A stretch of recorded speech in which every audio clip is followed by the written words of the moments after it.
Hola, buenos días. Muchas gracias por acompañarnos en la primera conversación del programa de Zona Maco de este día. Nos da mucho gusto que nos acompañen Boris Girmas y Antonio Mursi, ambos coleccionistas, uno de México, otro de Panamá. Y nos acompaña Juan Canela, director artístico de Zona Maco, para presentar por parte de Tequila 1800 el arte de coleccionar. Les cedo la palabra. Muchas gracias por estar aquí. Gracias, Elo.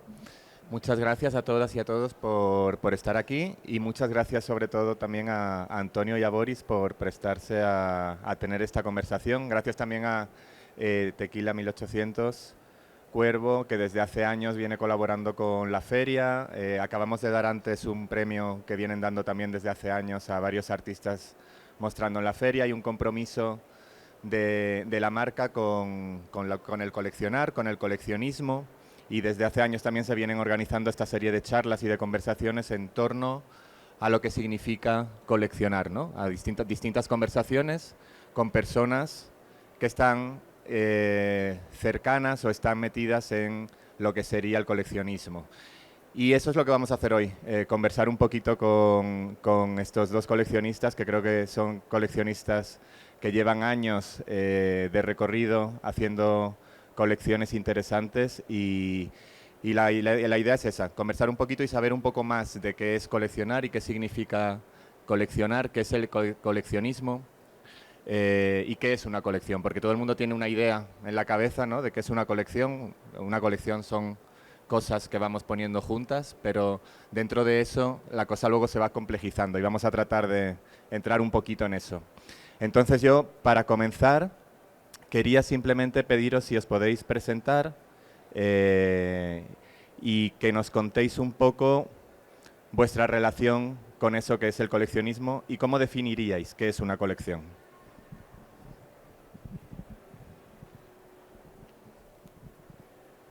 Buenos días a todos. Gracias, Juan, por la invitación a Sonamaco y al patrocinador 1800 Tequila Cuervo. Aquí tengo uno al lado, pero aparentemente no la puedo utilizar. Bueno, aparentemente, de repente al final. Me pareció muy interesante esta invitación porque cuando tú hablas del coleccionismo, ¿qué significa? Muchas veces todos tenemos al principio ese temor, no es una palabra muy grande, de mucho peso, ¿no?, que a veces puede intimidar. Y al final del día, en mi caso, fue algo que fue pasando en el tiempo. Ya podría decir que llevo más de 20 años adquiriendo obras de arte, las cuales cuando fueron creciendo empecé a entender que se estaba convirtiendo en una colección. Sin embargo, tengo que admitir que desde temprana edad siempre tuve esa curiosidad de en un momento dado crear algo para mi uso personal, pero hoy en día ya es algo que trasciende a mi uso personal. Sin embargo, en el caso mío sí es una colección muy que depende mucho de los intereses que he tenido a través del tiempo, y ha sido un recorrido que me ha llevado a explorar distintos países, regiones, movimientos, etcétera, y que hoy en día ya se encuentra en espacios con acceso a otras personas, por lo tanto empieza a tener ya otro impacto, ¿no?, en ese sentido. Entonces lo veo de una manera muy personal. En mi caso no he tenido ayuda de curador, ni expertos, ni profesionales. Ha sido un trabajo individual y acompañado de mi esposa Diana la gran parte del tiempo. No me quiero extender mucho cómo se hizo todo, pero sí es una colección que es de intereses personales a través del tiempo. Muchas gracias. Gracias, Juan.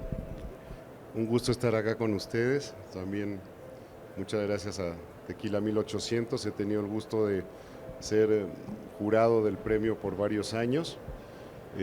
Boris Girmas, soy empresario, me dedico a nuevas tecnologías, que es algo que me llama mucho la atención. Yo empecé la colección más que nada por un interés de estudio y empecé desde muy joven. Me atraían más las antigüedades, los objetos, hasta que en efecto, como tú, hace unos 20, 22 años, empecé a comprar arte a mis amigos artistas, Y ahí seguí, e igual fue formándose una colección, siempre por una curiosidad, por estudiar, por aprender, porque para mí el arte, sobre todo el contemporáneo, refleja el quehacer de nuestro tiempo. Y es una muy bonita excusa para estudiarlo y para estudiar nuestro quehacer social. He tenido, la verdad, la fortuna de que me acompañe Rocío, mi esposa, mis hijos en esta aventura. Me tienen mucha paciencia porque en efecto es una adicción que no todo el mundo tiene y mucho menos entiende. Y yo afortunadamente tuve la bendición de que me asesoraran muy queridos amigos, grandes académicos, algunos acá con quien he sido cómplice, que me han asesorado, me han ayudado y la colección me ha permitido tener unas discusiones maravillosas, unas conversaciones maravillosas que a mí en lo personal me han enriquecido mucho en el conocimiento. Y es eso realmente.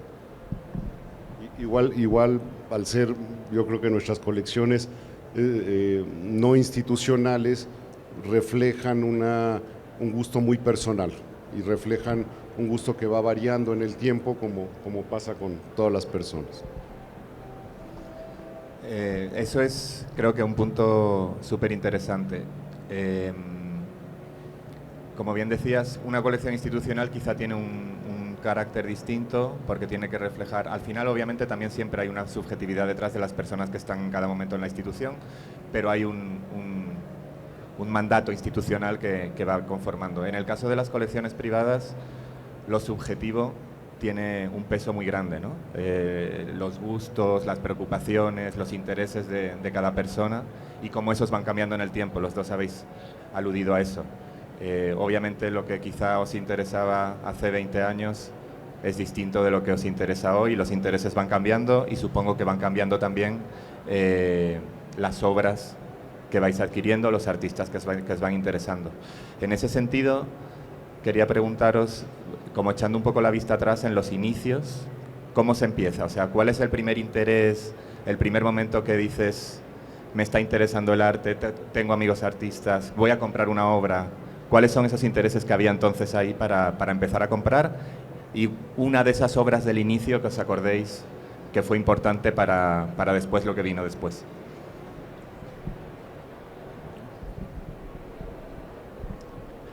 Bueno, en mi caso, tuve diría yo, la suerte, en cierta forma, ¿no?, de haber, si bien de un padre venezolano, una madre panameña, nacido en Suiza, pero al año y medio nos fuimos a Venezuela, donde me crié. Quiero también recalcar que cuando uno nace en Suiza no te dan pasaporte.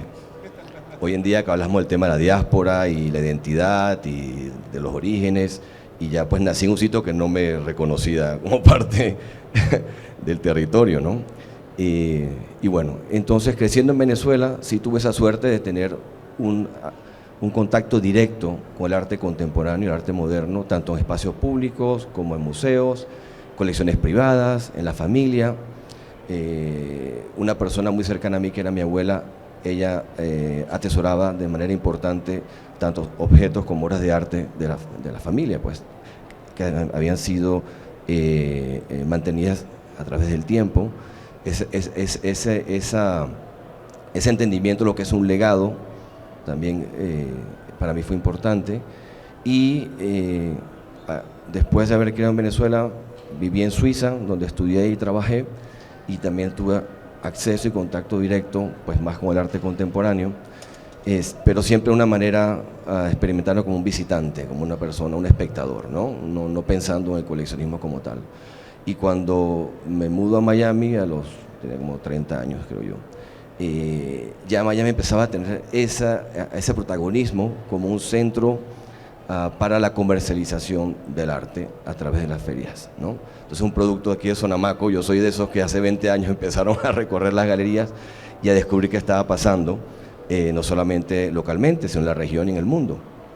Y bueno, y algo que comenzó localmente con artistas venezolanos, aquello que yo podía también pagar, tenía un presupuesto más limitado, obviamente, Igualmente artistas panameños, porque yo viajaba mucho a Panamá, mi mamá ya vivía en Panamá en ese momento. Empecé a comprar aquello que me interesaba y me gustaba, sin pretender armar una colección como tal. Cuando ya el presupuesto empezó a aumentar de forma importante, afortunadamente, hubo una obra en particular que compré de un artista mexicano, casualmente, y fue en el momento en que me comprometí. Yo compré un anillo que me costó mucho esfuerzo y lo tuve que pagar en cuotas. Entonces yo dije, ya va, yo también quiero mi regalo. Entonces en ese momento compré un papel temprano de Günter Gerson. Ya tenía un entendimiento más importante de lo que es arte latinoamericano, etcétera. Pero te diría que es una obra en la cual ya me lancé al agua en cuanto a adquirir obras de un cierto calibre, ¿no? Y de ahí en adelante, la historia es muy larga. Podría resumirla, pero no me quiero extender tampoco. Entonces fueron más o menos mis inicios y de ahí pues una historia que podemos después compartir. Pues en mi caso yo más que nada me atraían mucho de joven, empecé a los 17 años, me atraían las antigüedades, pero era algo que yo había visto en casa de mis padres, que me llamaba la atención. Mis padres no eran coleccionistas realmente, tenían una casa bonita, pero no había una intención de construir una colección. Y a mí me atrajo, me empezaron a atraer las antigüedades. Años después, en efecto, pues le empecé a comprar amigos. Un amigo mío que era galerista me ofreció una obra de un pintor sueco, hoy poco conocido, pero que en su época fue muy importante, que vino a vivir a México, Valdemar Scholander, que introdujo, bueno, fue uno de los promotores de las vanguardias también afuera, y fue la primera obra que compré como seria, digamos, en arte moderno, en arte contemporáneo.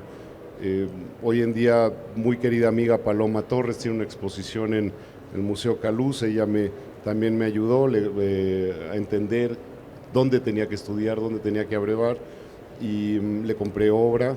Hoy en día seguimos siendo muy queridos amigos y sigo apreciando mucho la obra. ¿Cómo ha cambiado en el tiempo? Cambian los intereses, regresas a los mismos a veces, te das cuenta dónde iniciaste y por qué eso te llevó a otra cosa, cuál fue la concatenación de ello. A mí, de nuevo, me enseña, me hace reflexionar. Entonces los intereses van y vienen. En mi caso la colección es diversa, tengo distintos medios que pasan pintura, escultura, video, arte conceptual, documentos, en fin, eso es lo que puedo decir ahora. ¿Y en qué momento uno se da cuenta de que lo que está haciendo ya no es solo ir comprando una serie de obras para tenerlas en su casa, y eso pasa a ser algo más, y ese algo más trae implicaciones varias, ¿no? Trae implicaciones que tienen que ver con, por un lado, logísticas, ¿no?, que hacemos con las obras, por otro lado, de responsabilidad también, creo. Es decir, seguir comprando tiene que ver también con seguir apoyando a los artistas, con seguir fortaleciendo los contextos, y por otro lado, como decía Antonio al principio también, cómo y cuándo eso se puede hacer público, ¿no? Cómo y cuándo otras personas pueden, si es que se puede, ver esas obras más allá de las que nosotros tengamos en casa, ¿no? ¿En qué momento se dan cuenta de eso? O si es que hay un momento, seguramente es algo orgánico que se va dando, pero ¿y cuál es la reflexión después, ¿no? ¿Cómo se van tomando esas decisiones de decir, bueno, sí, entonces estoy construyendo algo que supera el ya coleccionar algunas cosas para poner en mi casa, y entonces lo voy a hacer así o asá, y lo quiero hacer por esto o por lo otro? ¿Cuáles son las razones, los motivos? Toma vida propia muy rápido. Digo, la broma es que se te acaban las paredes muy rápido. Uno se da cuenta también muy rápido que estás custodiando algo. La obra de arte es de nuevo, para mí es reflejo de una idea, de un pensamiento, es un lenguaje, fue nuestro primer lenguaje. Toma una vida propia la colección pronto, custodias las piezas, te das cuenta que es tu obligación dar a conocer la obra porque es dar a conocer ese pensamiento. Para mí lo civilizado es trabajar con la institución, es prestar la obra, es una obligación, no siempre se puede, no siempre la institución te puede tomar la pieza o exhibirla, de hecho muchas instituciones es muy pequeña la parte que pueden exhibir, se habla de que de su acervo a lo mucho puedes exhibir 12, 13%, no, rara vez más que ello. Otro aspecto importante es el conservar la pieza, porque no es solamente adquirirla, sino que cuidarla, mantenerla en buen estado, y eso requiere cuidado, requiere recursos y almacenarla, ¿no? Sí, ya sea que la exhibas o no, pero que haya condiciones que le permitan a la pieza conservarse. Y son varios de los elementos que muy pronto te viene, pues como dicen los gringos, el reality check, de que tienes que hacer todo eso, ¿no? Pero es cuando te das cuenta, pues yo creo que te das cuenta también porque es una pasión, porque se vuelve algo que toma vida propia, pero que en ti también se vuelve un poquito adictivo, compulsivo, y que tienes que ir modelando, ¿no? Y que te ayuda a modelarte como persona también. Gracias. Bueno, seguido a la obra de Günter Gerson, entonces ahí empecé a adquirir obras con las cuales me relacioné más de joven, venezolanos, los cinéticos, que es pues, algo que todos más o menos llevamos en la sangre, Soto, Cruz Diez y otros más. Y claro, yo viniendo del mundo de las finanzas, bueno, eso no lo expliqué, pero bueno, soy asesor de inversiones, llevo 30 años ejerciéndolo, ahora de manera independiente, bueno, con un multifamily office. Para mí el tema financiero siempre estuvo muy presente. Entonces, estar consciente de los presupuestos con los cuales uno cuenta para armar una colección o seguir adquiriendo arte es importante. Y cuando ya, pues, había en cierta forma logrado tener esas obras, y bueno, si yo empiezo a ampliar el espectro, ¿qué puedo hacer y hasta dónde puedo llegar? Y la realidad es que en la región latinoamericana existen colecciones de primera categoría, o sea, personas que llevan años dedicadas haciéndolo profesionalmente, y lo cual requiere de mucho tiempo, conocimiento, esfuerzo y recursos. Y en una de esas ferias, que les comentaba en Miami, tuve la suerte de cruzarme con obras de arte contemporáneo chino.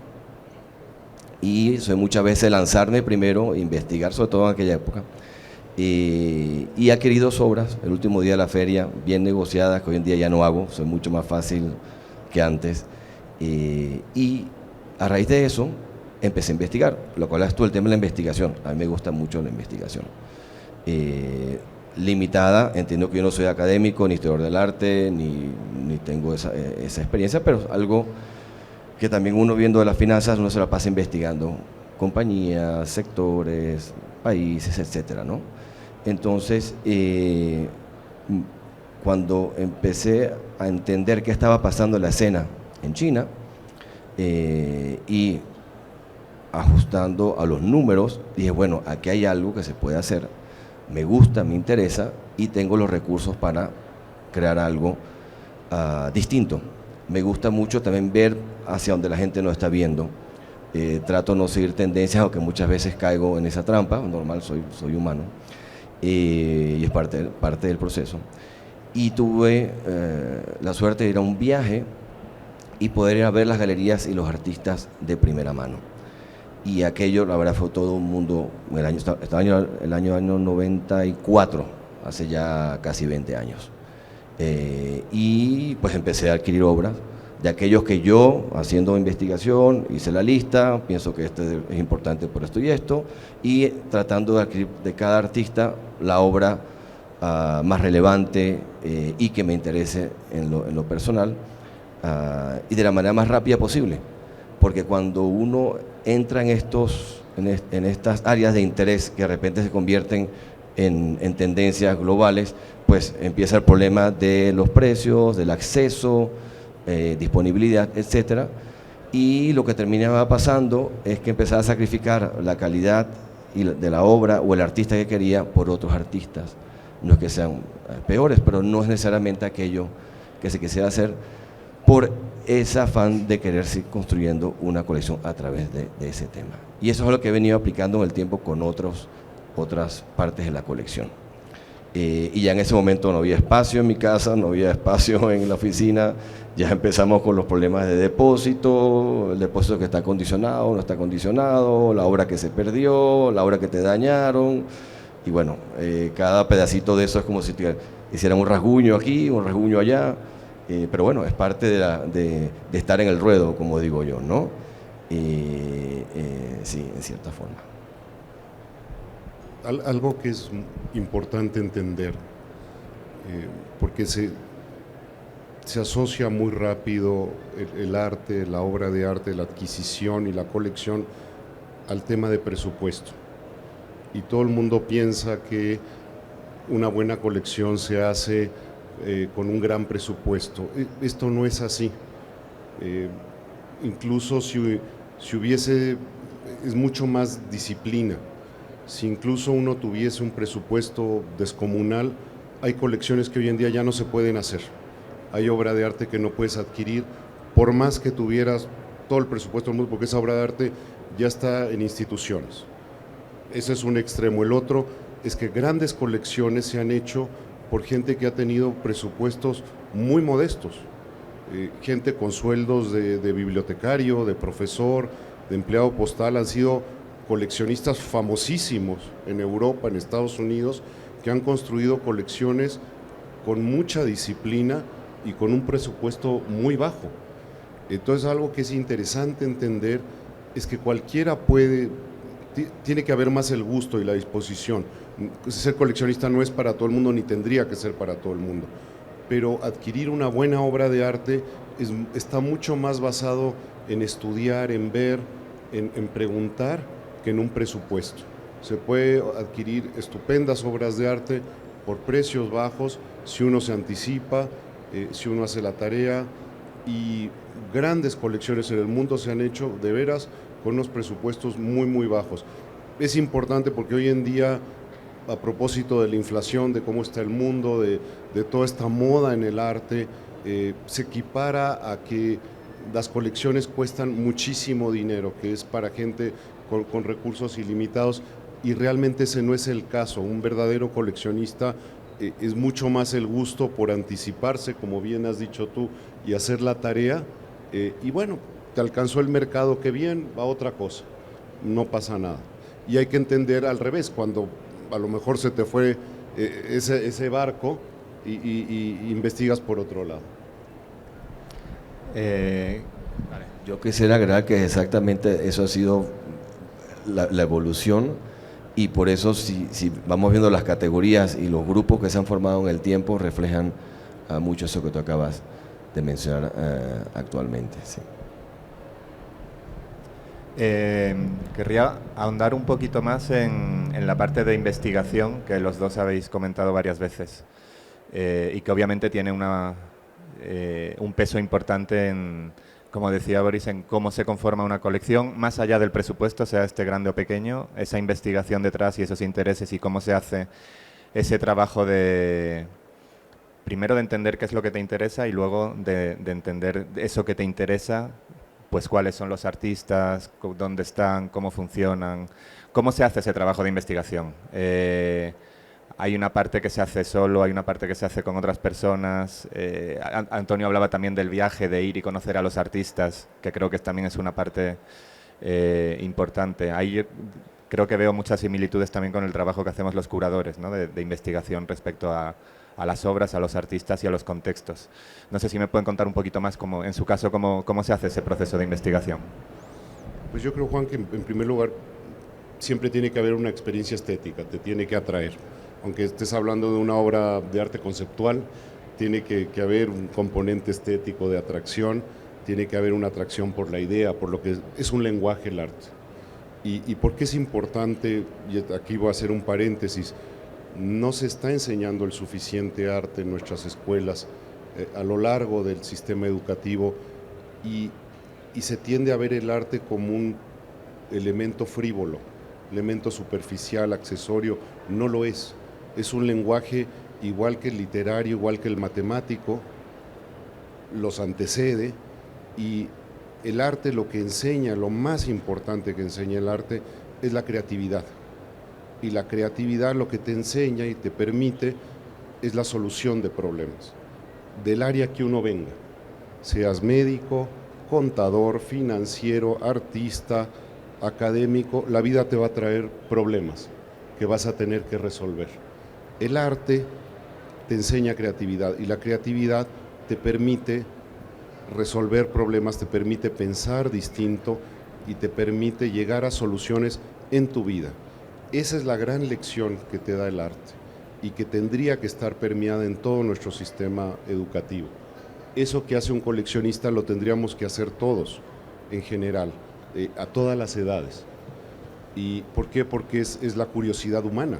La base de una colección es la curiosidad. Eso es lo que te atrae. Te atrajo el objeto, te atrajo algo bello, te atrajo algo raro, algo que te causó un conflicto, algo que te puso a pensar, pero fue un elemento de curiosidad que creó esa atracción.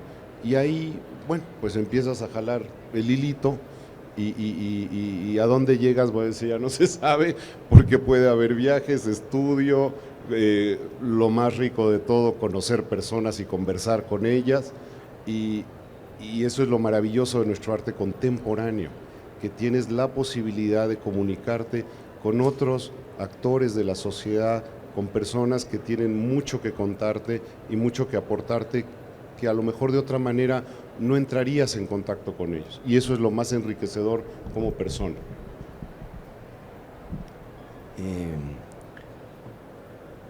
El tema de la investigación,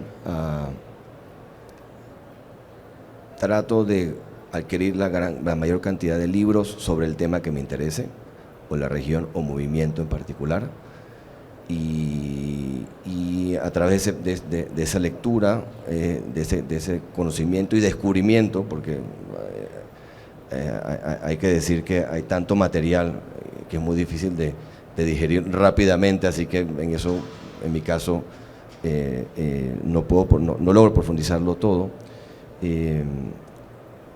Una vez que ya ese paso está realizado, entendiendo bien qué es lo que me interesa, veo si es algo que yo puedo verdaderamente realizar, materializar.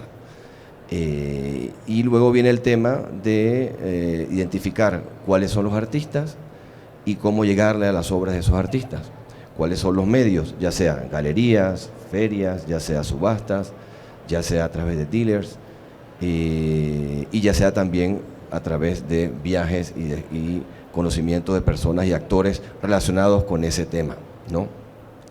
Y es muy continuo, tengo que decir, porque además mientras que uno va aprendiendo, leyendo y van pasando cosas y no lo puedes hacer a la velocidad que uno quisiera, por distintas razones, ese dinamismo puede permitir que esa parte de la colección crezca y se enriquezca, como puede ser que de repente tenga un fin muy corto, ¿no? En cuanto a la parte institucional, en mi caso, como les decía anteriormente, no he buscado ayuda profesional, por lo tanto sí he sido un poquito como una persona medio aislada de las corrientes, de las instituciones, curadores, etcétera, porque también a veces pienso que mi mirada, mi criterio, mi interés puede ser afectado de una manera que entre en conflicto con algo que yo tengo claro y me haga dudar, y entonces prefiero equivocarme, vamos a ponerlo así. Entonces las obras en verdad tienen mis aciertos y desaciertos, ¿no? Y desaciertos en el sentido de que pasa el tiempo y a veces sí tengo que admitir que puedo ser a veces un poco impulsivo y no darle tiempo al tiempo, y esos compromisos a veces sí me han, pues, no tiene un efecto negativo, pero sí me han hecho en cierta forma entender mejor cómo hacerlo la próxima vez, y esa es parte del crecimiento y el aprendizaje, ¿no? Y bueno, la búsqueda es algo que toma tiempo, y toda la logística que hay detrás, ¿no? O sea, encontrarla, negociarla, pagarla, traerla, almacenarla, etcétera, ¿no? Entonces, y ese proceso, pues, hoy en día todavía se mantiene válido. Algo, Juan, que hay que mencionar y hay que, por favor, desbancar de una vez por todas, porque desgraciadamente tenemos una crítica de arte en este país que insiste que si el arte se tiene que explicar, no es arte, ¿no? Y es esta señora que habla del fraude del arte contemporáneo, pero bueno, que todos conocemos. Pero para mí, el arte, como todo lenguaje, lo tienes que aprender, y como todo código de lenguaje, lo tienes que aprender y te lo tienen que explicar. Entonces, eso de que el arte me gusta o no me gusta, y quién es quién para decir que es arte, o si me lo tienen que explicar realmente no es arte, nunca ha sido. El arte, como todo lenguaje, como todo reflejo de un lenguaje, se tiene que entender, se tiene que estudiar y se tiene que explicar, y lo tienes que aprender a hablar. Y va a lo que dice Antonio, al estudio, a leer. Tampoco se dice, pero los galeristas que uno piensa que lo único que hacen es vender, curiosamente han resultado ser los grandes editores de arte en este mundo.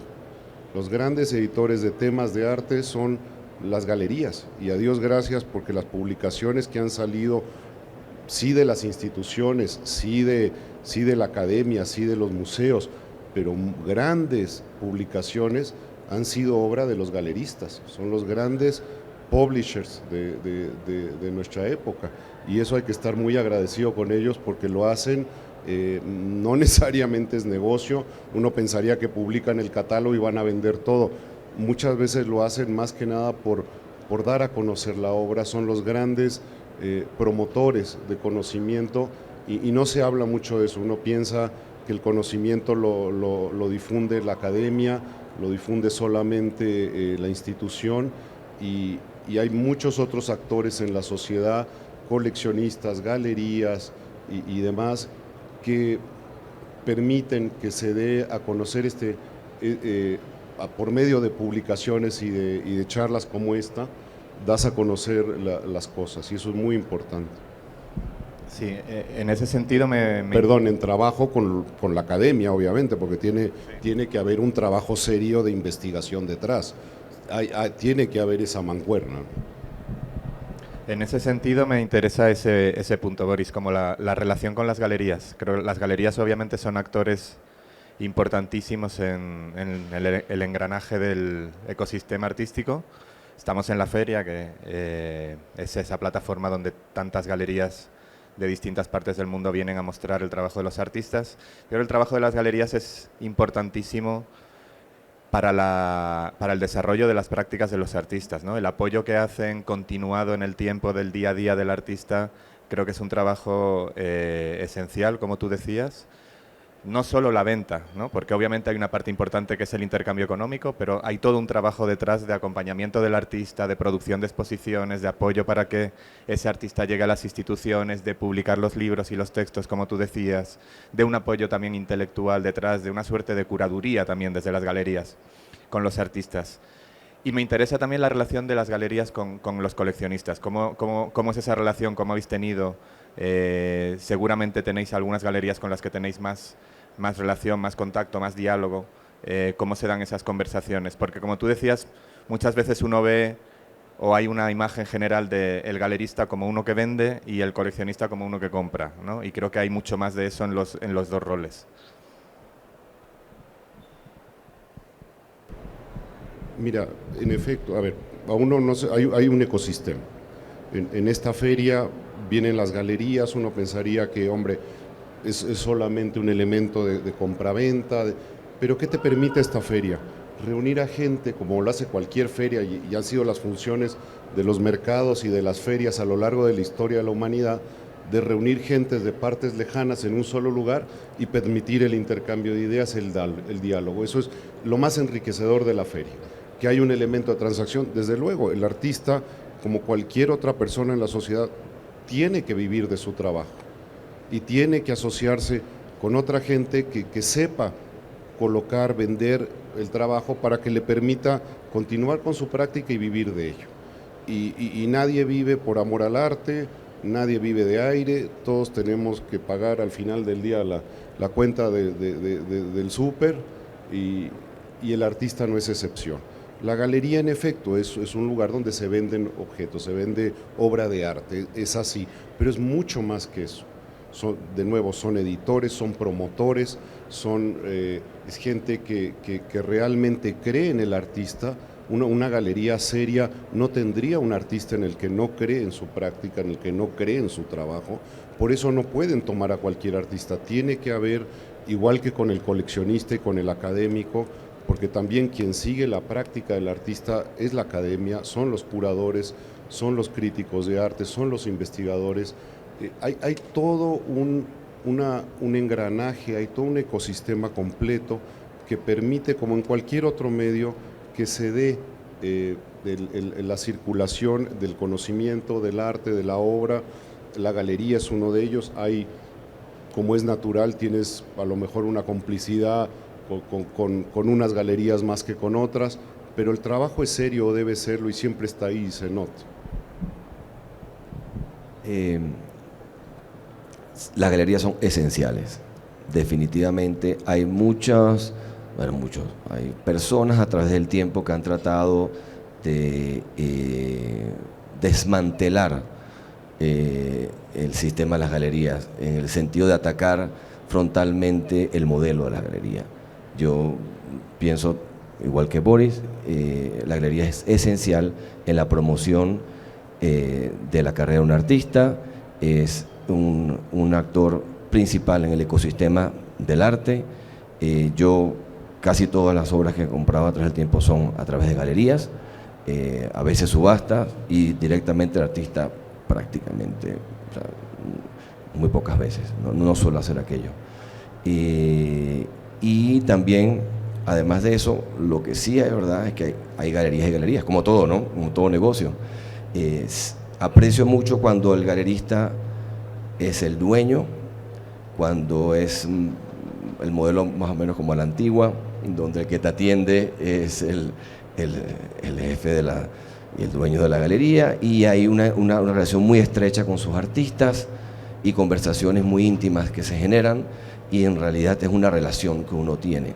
Hoy en día, por temas de escala, ya hay galerías de tamaños pues que ya eso no es posible, no quiere decir que por eso sean malas, pero las que yo más disfruto en realidad son las otras. Y justamente cuando empiezo a explorar un tema en particular que no tiene mucha visibilidad en el mundo del arte contemporáneo mainstream, no sé cómo sería en español, la ventaja es que generalmente son galerías de este tamaño, y eso es algo que me hace llevar a conocer gente nueva, conocer ciudades nuevas, y conocerlas ni siquiera físicamente, muchas veces por teléfono, pero uno siente la vibración del sitio en el cual está conversando, ¿no? Así que creo que es súper enriquecedora esas relaciones con las galerías. Algo que es muy importante entender es que cuando tú tienes afinidad con cierto galerista, con cierta galería, esa galería ya conoce un poco tu colección y sabe qué has adquirido antes de ellos, qué tienes más o menos en la colección, cuál es tu interés. Y generalmente, aunque uno podría pensar que claro, te quieren vender, ¿no? Pero no te quieren vender lo que sea. Quieren que tú tengas la pieza. Cuando tienes un trabajo serio con la galería, les interesa mucho que tengas la pieza correcta del artista para tu colección. esa para mí sería el elemento más virtuoso cuando logras trabajar, que creas también lazos de amistad. Uno no se puede confundir, como coleccionista, pues sí, la galería vende y tú compras, es así, la casa de subastas lo mismo, en fin, pero sí se da un elemento de amistad, de complicidad, de complicidad en el buen sentido, que les interesa que la pieza, y que es muy importante en una colección, y para la pieza individual esté bien acompañada. Yo muchas veces cuando adquiero una pieza, lo que ofrezco es que esa pieza va a estar en buena compañía, que mi colección es la colección correcta para esa obra de arte. Y más aún, me comprometo, y es parte de la obligación como coleccionista, de custodiarla, de conservarla y de darla a conocer, de trabajar para que idealmente la institución exhiba la pieza cuando sea posible. ¿Y por qué hablo de la institución? Porque es la que permite que el público en general conozca la pieza. De nada te sirve tener la gran obra si nadie la vio.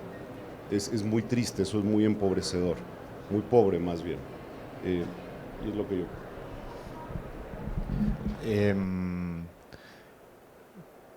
Por seguir un poco por ese lado, hablabais también de las conversaciones que se tienen, ¿no? Yo estoy totalmente de acuerdo que lo más rico de este mundo es las conversaciones que uno tiene con las distintas personas que se van conociendo y sobre todo con los artistas, ¿no? Pero lo que nos ofrecen los artistas son miradas distintas a la realidad que habitamos, otras perspectivas, sacarnos de nuestra forma de entender las cosas. Y eso creo que es esencial para que una sociedad evolucione. Y en ese sentido yo también siempre digo que lo que más aprecio de mi trabajo es poder estar cerca de los artistas y de las artistas, ¿no? Es lo que más disfruto, es lo que me apasiona, y quería preguntaros esas relaciones, las relaciones con los artistas. Si podéis pensar en alguna en particular, alguna relación que se haya extendido también durante el tiempo o que por algo haya sido especial en algún momento, y cómo entendéis esa relación con el artista. Pues en mi caso afortunadamente han sido varias de amistad con artistas, con académicos, y lo más bonito de todo es cuando el artista te aprecia lo suficiente para mostrarte en el estudio lo que está haciendo, lo que todavía no está terminado, y te pide la opinión. Entonces es algo muy serio, porque no es nada más amistad. Amigos tienen muchos, pero que te inviten al estudio a mostrarte lo que están haciendo, que todavía no está terminado, que se está cocinando, y te inviten y te lo muestren para preguntarte qué te parece. Para mí eso es maravilloso. Y claro, hay artistas a los que yo respeto muchísimo, no hay una relación de amistad o no están vivos, y hay otros con los que sí tengo una relación de amistad. Ha sido enriquecedor, es gente a la que me inspira mucho a mí, respeto yo muchísimo, y han sido las mejores relaciones en mi vida. Como todo, pues hay afinidades, ¿no? Hay química, hay afinidades, hay intereses, pero es algo maravilloso cuando se da, y pues es una de las grandes gracias eso sí, de ser coleccionista. Bueno, en mi caso, como me encontraba siempre lejos del territorio en el cual estaba adquiriendo obras, no puedo decir que tuve o he tenido muchas relaciones con los artistas que he coleccionado a través del tiempo. Así que han sido amores por carta, o ¿no? Algo por el estilo. No vale, claro, sí. Los he conocido a través de los escritos y a través también de las galerías y los intermediarios, se podría decir de esa forma. Sin embargo, finalmente hace 7 años me mudé a Panamá, y es cuando empiezo a reconectar otra vez con la escena artística latinoamericana, y empiezo, afortunadamente por invitación, y entro en la Junta Directiva del Museo de Arte Contemporáneo de Panamá, de cual actualmente soy el presidente de la Junta Directiva, y ya pertenezco a un ecosistema local, ¿ok? en donde los intereses ya van más allá de la colección, sino ser un actor activo, participativo en el desarrollo de esa escena local, que es una escena que todavía es pequeña, pero con un gran potencial, y en la cual sí me ha tocado interactuar de una manera adecuada con los artistas. Sin embargo, sí diría que hoy por hoy hay dos artistas, uno venezolano, Yusef Meri, y otro panameño, José Braithwaite, con quien sí tengo una relación más o menos estrecha. Disfruto muchísimo hablar con los artistas cuando puedo, pero si yo veo el número de obras que hay, el número de artistas representados y con aquellos que realmente conocí, sería una mentira decir que verdaderamente tuve una relación estrecha con la gran parte de la colección. Esto es lo contrario, pero sí disfruto mucho ser un actor, y los últimos años también he tenido la oportunidad de ser parte de otras instituciones a las cuales apoyo financieramente y con mi tiempo, y recursos, y eso ha sido sumamente enriquecedor, y yo siento que he crecido de manera importante, y aprecio y valoro, y hoy en día la gran parte de mi vida está toda relacionada con artistas, museos, centros culturales, galerías, fundraising, etc. Y la verdad que es maravilloso. Siento a veces que me han rescatado en cierta forma. Sí, pero bueno, gracias. Y algo que es muy bonito es cuando logras conectar a los distintos actores. Porque, claro, cuando la galería te considera una gente seria, un actor serio, cuando el artista también, y los logras juntar, porque consideras que también debe haber una conjunción, o con el académico, para que siga el trabajo, porque algo que es muy importante es lograr que el trabajo se siga, se escriba, se estudie. Y hay veces que los trabajos, la obra de arte tiene muchas lecturas, tiene muchas capas. No cualquier académico entiende o tiene la afinidad para cualquier obra de arte. Tiene que haber el match, y bueno, tú lo sabes mejor que nadie, Juan. Pero parte de lo que tenemos que hacer como coleccionistas es presentar gente, es conectar a las distintas partes, sea el museo, sea la academia, sea el crítico de arte, el artista con la galería, y cuando uno ya es considerado un coleccionista pues serio, y bueno, no lo digo en sentido petulante, pero que te ven con un interés serio, te toman la opinión, y si logras conectar eso a distintas gentes, es muy enriquecedor. Para mí ha sido una de las grandes satisfacciones en mi vida. Creo que podemos abrir turno de preguntas, si hay alguien que tenga alguna duda, alguna pregunta.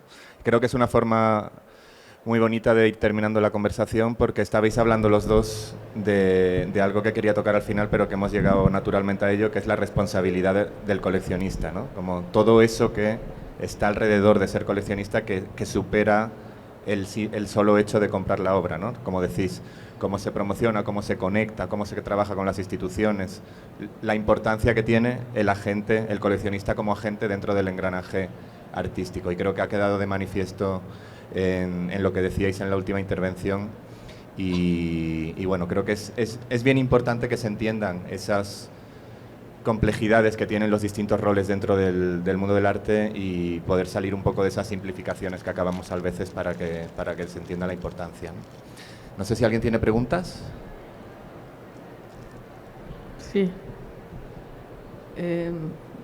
Boris, yo sé que mencionaste que ahora estás trabajando en el sector de la tecnología, y en este momento hay una gran disquisición sobre el rol de los NFTs y el arte más convencional, el arte donde tú hablabas de un sistema de competencias en el arte, que es un sistema que colapsó hace tiempo, por cierto. Sí, los mismos artistas colapsaron ese sistema, los curadores lo colapsaron y los críticos lo colapsaron. Es un sistema que está colapsado. Pero bueno, el sistema del arte es muy complejo y hay muchos sistemas del arte dentro de él. Pero te pregunto esto porque ¿cuál es tu relación con, ya que a ti te gusta aventurarte a áreas desconocidas, ¿te interesaría meterte en el NFT? Lo digo porque un importante artista de los años 60, Robert Whitman, acaba de presentar acaban de reconstituir un happening muy importante de 1960 en Pace, en Nueva York. y yo tuve la fortuna de verlo. Y supe que después de esas presentaciones, eso se convirtió en NFTs, cosa que yo no entiendo, es esotérica para mí. Pero quiero saber, y vendieron a cifras astronómicas esa obra. Bueno, y más aún, y muy triste, este coleccionista o promotor, no sé cómo llamarlo, o destructor, que tenía un dibujo de Frida Kahlo, lo volvió NFT y no encontró nada mejor que destruir el dibujo original, en aras de una exclusividad. El NFT, Gabriela, para mí es un nuevo medio y es algo que los artistas han usado siempre. Hay un artista muy conocido que utiliza mucho la tecnología y hay gente que tiene dudas si eso es realmente arte o es más un artificio tecnológico. Y yo se lo pregunté un día, nadie se atrevía a preguntarle, y yo le pregunté eso y me dijo: Boris, los artistas a lo largo de la historia siempre hemos hecho uso de los recursos tecnológicos, que fue el descubrimiento de la perspectiva, los pigmentos en su momento, la cámara oscura. El artista siempre ha sido un científico, siempre el artista tiene un componente de investigación. El NFT hoy en día es un medio digital, va a tener su uso, pero es un medio más.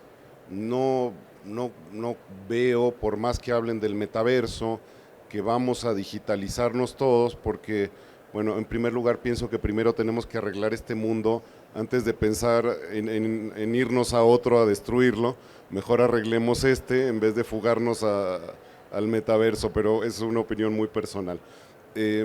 Yo creo que sin duda el NFT tiene su lugar, lo va a tener, como lo ha tenido la cámara fotográfica, lo ha tenido los pigmentos, lo han tenido la computadora, el televisor, el video, y han sido medios maravillosos. ¿Qué forma va a tomar? Creo que lo estamos descubriendo, Gabriel. Se va a hacer mal uso de él, sin duda, como se ha hecho mal uso de todo en este mundo, ¿no? De la energía atómica para acá y más allá, pero va a tener su lugar. Creo que es un medio de registro, creo que es un medio que te va a permitir, igual que toda la tecnología de blockchain, te va a permitir cosas nuevas que apenas estamos empezando a descubrir. Va a tener su virtud, de nuevo, que hagan mal uso, que se desvirtúe, que vaya a sustituir lo anterior, no creo. No. Hoy en día vemos acá, se anunció, como decían, en burla hace tantos años, la muerte de la pintura, no fue. Se han anunciado tantas muertes, ¿no? Se han exagerado tantas muertes de tantas cosas, no lo creo. No creo que, como también, no sé, dicen que van a desaparecer los libros de papel, no, tengo mis dudas de eso serias. Yo todavía no me acostumbro al Kindle, pero bueno, ese soy yo. Y sí leo mucho digital, pero para mí lo objetual del libro, de la revista, no te lo cambia nada. ¿De qué va a cambiar? Sí. El NFT va a evolucionar. Creo que no lo entendemos y creo que hay exageración sobre el tema, pero va a tener su lugar y un buen lugar, eso sí creo. Tiene ventajas, vas a poder permitirte cosas que te permite la tecnología, esa es la maravilla. Bueno, yo sí pienso como tú que es un medio. Así cuando salieron las producciones en ediciones, ¿no? Los múltiplos, el NFT te permite hacer una infinidad de registros, ¿no? Así que de acuerdo con esa descripción. Sí. No estoy planeando coleccionar NFT ni convertirme en coleccionista de esto, ¿no? Algo que vimos hace tiempo cuando salieron los programas de diseño, si recuerdan ustedes en los 90, de repente todo el mundo podía diseñar, como en su momento todo el mundo pudo ser fotógrafo, pero como me dijo un gran anticuario, Boris, en el siglo XVIII también hacían porquerías, no porque sea antiguo algo es bueno, y creo que igual vimos mucho diseño muy malo. ¿Por qué? Porque no había técnica detrás y no había conocimiento, había una herramienta que te permitía diseñar, si es que eso le llama, pero era mal diseño. Como también hubo mala fotografía y todo el mundo puede ser fotógrafo. Creo que el NFT va a caminar por ahí también. Es que todos somos artistas. ¿Qué haces tú con el famoso axioma de Joseph Beuys? Hombre, sí, yo creo que todos somos artistas, unos mejores que otros, pero ya eso, no entremos en distinciones, sí. ¿Por qué? Porque todo el mundo se puede expresar de manera artística. Ahora, que seas bueno o malo, ya ese es otro tema, ¿no?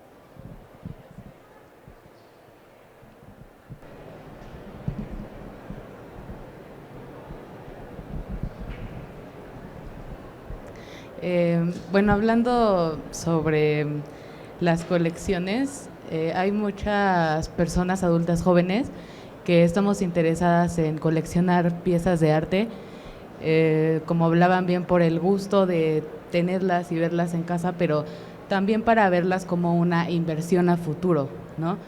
Nada más que, o sea, pues puede ser difícil esta parte de la investigación, de regirte, o sea, cómo te riges como, o sea, para saber que un artista joven también como tú, porque pues el presupuesto de un adulto joven es limitado, ¿no? Entonces tienes que, pues, destinar cierto presupuesto para adquirir esas obras, ¿no? Entonces tienes que determinar muy bien qué artistas jóvenes están en dentro de tu presupuesto para ir adquiriendo obras.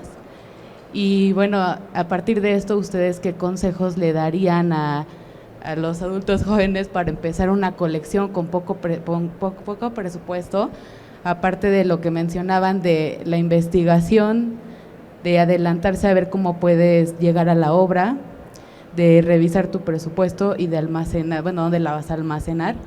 O sea, no sé si me faltó algún otro punto que podrían ustedes recomendarle a un adulto joven con poco presupuesto que esté interesado en ver piezas como una inversión a futuro, pero también para tenerlas en su casa y que otros disfruten de ellas, ¿no? Es como todo, tienes que hacer la tarea, tienes que preguntar, no es distinto de cuando vas a comprar un departamento, vas a comprar una acción en la bolsa, vas a comprar un coche, tienes que hacer la tarea. ¿Cuál es la regla cuando te aproximas a coleccionar?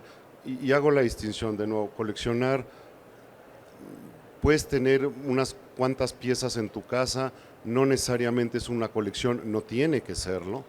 Todos de nuevo, como gente educada, pues, hombre, te interesará tener obra de arte, pero no tienes por qué ser coleccionista, te interesará tener un par de buenas piezas que te hagan pensar y lo que quiero decir es que no hay ninguna obligación ni debe serlo de ser coleccionista. El ser coleccionista es algo que a algunas gentes les llama la atención, pero no es el común. Te diría que la regla es que mires mucho, que vayas a los museos. En este país tenemos espléndidos museos, espléndidos directores de museo y espléndidas exposiciones. Hay mucho arte en México, hay mucha cultura en México.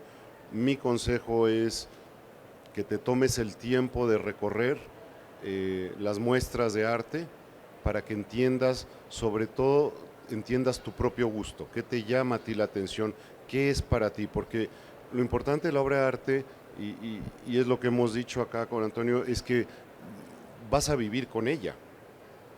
No eres una institución, es algo personal, es algo que va a estar en tu casa, que vas a ver todos los días, que vas a cruzar el corredor y la tienes enfrente, o la vas a tener, ¿no?, enfrente de tu cama, en tu cuarto, y la vas a ver todos los días. Te tiene que gustar, te tiene que decir, te tiene que llamar todos los días. Para ello, pues es importante que si estás iniciando, entiendas qué te llama a ti la atención. Y para eso es importante dedicarle tiempo a recorrer los museos y mirar obras de arte, las galerías, las ferias. Mira mucho, tómate el tiempo de mirar, no te precipites. Y bueno, el presupuesto, los artistas jóvenes, a ver, el arte, solo el tiempo va a decir que permaneció o no. Yo te aconsejo que no entres con el criterio de especular o de hacerte rico, de que vas a descubrir al próximo Picasso. Difícilmente va a pasar eso. Lo importante es que sea algo que no ponga en riesgo tu presupuesto, que te guste, que quieras convivir con él y que te enriquezca en tu pensamiento. Yo agregaría a esto que siendo la escena local muy diversa, esta mañana estuve, por ejemplo, en Bikini Wax, que que está manejado por artistas, de una manera muy orgánica, y vi artistas jóvenes maravillosos. Está curada por Marisol Rodríguez, a quien aprecio mucho. Y México tiene esa ventaja de contar con sitios de repente más experimentales, proyectos más efímeros, en los cuales puedes tú inclusive empezar a descubrir quién tú eres o quién es el coleccionista, porque hay temas que se tocan que de repente no habías tenido la oportunidad de enfrentarte a ellos, y te hacen replantearte cuáles son tus intereses como persona, exactamente. Entonces, y definitivamente que hay que esperar antes de comprar la primera obra.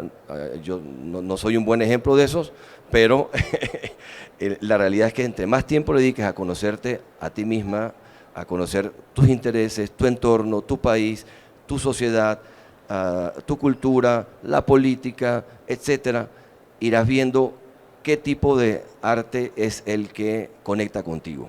Y eso va a ir cambiando en el tiempo. Y definitivamente que hay arte para todo tipo de presupuesto. Pero estando en México creo que eso es una ventaja. No todos los países tienen esa dicha, sumando todo lo que ya dijo Boris. Sí. Y no compraría como inversión.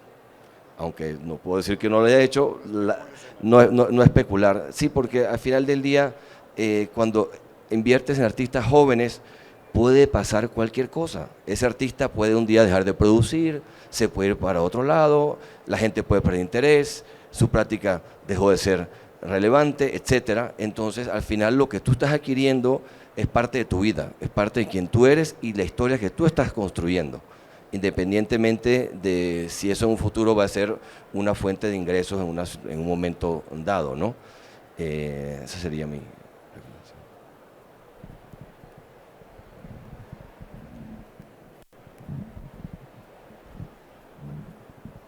Si no ¿hay alguna pregunta más?